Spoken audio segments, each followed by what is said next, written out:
کدوم ابری که رجال صدقوا ما عليه ومنهم من قضى نحبه ومنهم من ينتظر ما بدلوا تبديلا. اس وقت ہم گلستان شہدائے اصفہان سے سامعین محترم مخاطب ہیں. گلستان شہدائے اصفہان اور قبرستان تخت فولاد ان عظیم قبرستانوں میں سے ایک ہے جو عالم اسلام میں جنت البقیع اور وادی السلام کے بعد سب سے بڑا قبرستان ہے. اس جگہ پر یہاں کے بارے میں بزرگان نے اور تاریخ لکھنے والوں نے لکھا ہے کہ یہ وہ عظیم قبرستان ہے جہاں پہ 2000 کے قریب صرف شرفاء دفن ہیں.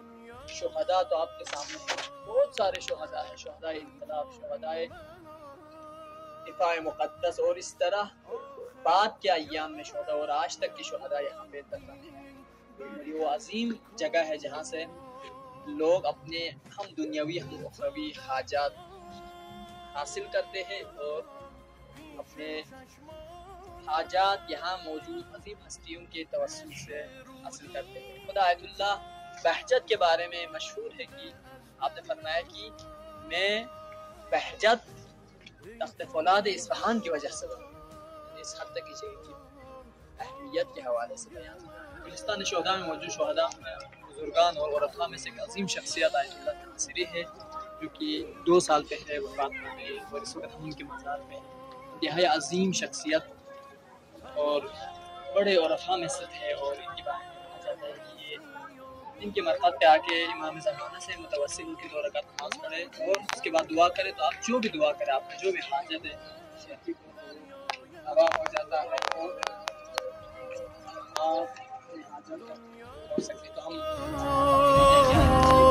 بی تو بی من است آخر کجا ماندی برگردی کن.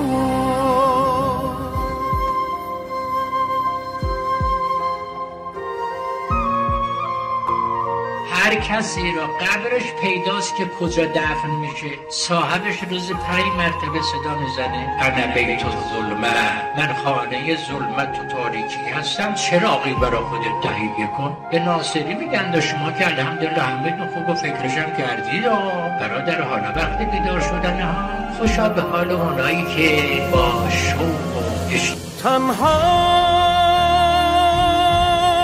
رفتی و بی تو موجی سرگردانم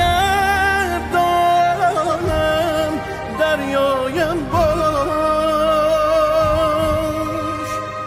دنیا بی تو بی من است آخر کجا ماندی برگردی کن.